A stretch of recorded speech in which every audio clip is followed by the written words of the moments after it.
आपण पाहत आहात नाशिक खबर न्यूज, जनतेचे हक्काचे व्यासपीठ। मातंग समाजातील महिलांच्या पुनर्वसनासाठी शासनाने तातडीने निर्णय घ्यावा या मागणीसाठी समाजसेवक नंदा पुणकर आणि महाराष्ट्र मातंग मांग समाज सामाजिक संघटनेचे अध्यक्ष विश्वास कांबळे यांनी पत्रकार परिषद घेत शासनाचे लक्ष वेधले। यावेळी त्यांनी मातंग समाजातील महिलांची अत्यंत विदारक परिस्थिती मांडली आहे। आजही अनेक महिला स्मशानभूमीत जाऊन प्रेताच्या राखेमधून मिळणारं गुंजभर सोनं, इतर वस्तू, बांबू, कामट्या, नैवेद्य, फेकलेले कपडे यावर उदरनिर्वाह करत असल्याचं त्यांनी सांगितलंय।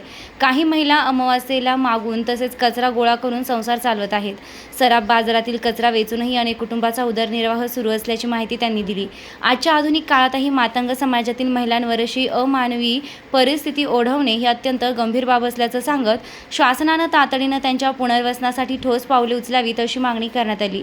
या संदर्भात मंत्रालयात 2 बैठका पार पडल्या असून अद्याप कोणताही अध्यादेश काढण्यात आलेला नाही किंवा पुनर्वसनासाठी कोणताही निर्णय घेण्यात आलेला नसल्याचा आरोपही यावेळी करण्यात आला।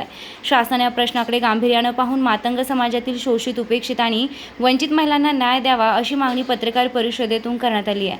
तसेच पत्रकार बांधवांनीही आपल्या लेखणीच्या माध्यमातून हा प्रश्न शासन दरबारी पोहोचवावा असं आवाहन समाजसेवक नंदा पुणकर आणि अध्यक्ष विश्वास कांबळे यांनी केलं आहे।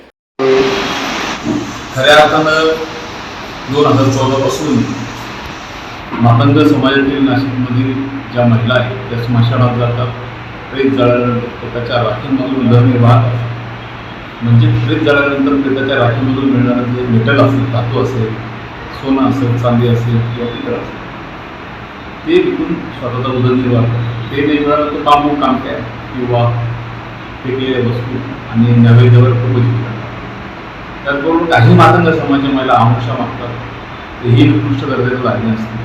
आणि काही महिला सराफ बाजारात माती झाडणे, माती पुसणे अशा प्रकारचे कामं करून उपजीविका करण्याचा प्रयत्न करतात।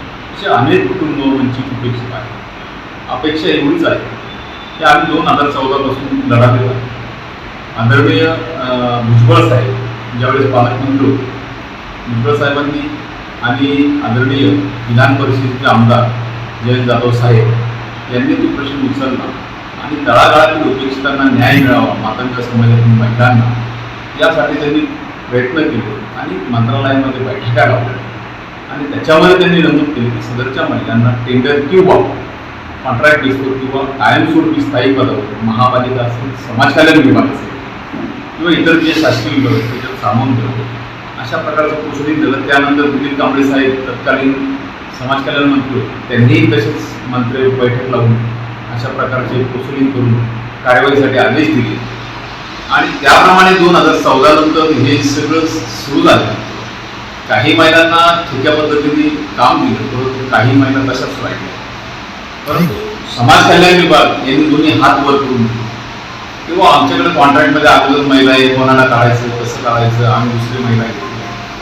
महिलांना घरी बसावं लागलं, स्मशानात जावं लागलं, ही शोकांतिका आहे आणि या सिरियसनेस घेतलं पाहिजे की डॉक्टर बाबासाहेब आंबेडकरांनी जो लढा दिला होता की माणसाला माणूस म्हणून जगण्यासाठी संधी मिळाली पाहिजे आणि तो जो लढा पूर्ण जागतिक झाला, भारतभर झाला, आज त्यांचं स्वप्न साकारण्यासाठी मातंग समाजाच्या अशा महिला 2026 मध्ये जीवन जगत आहेत, फार मोठी शोकांतिका आहे।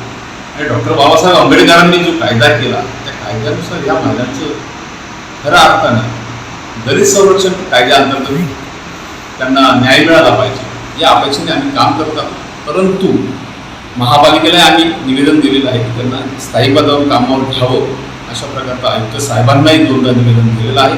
त्यांनी सहानुभूतीने विचार करावा। आपण सगळ्या महिलांसाठी करतो, परंतु या उपेक्षित, वंचित, शोषित, पीडित असलेल्या महिला ज्या जनावरांपेक्षाही खालच्या प्रकारचं कुटुंबाचं जीवन जगत आहेत त्यांना न्याय द्यावा या अपेक्षेने आम्हाला विनंती करतो।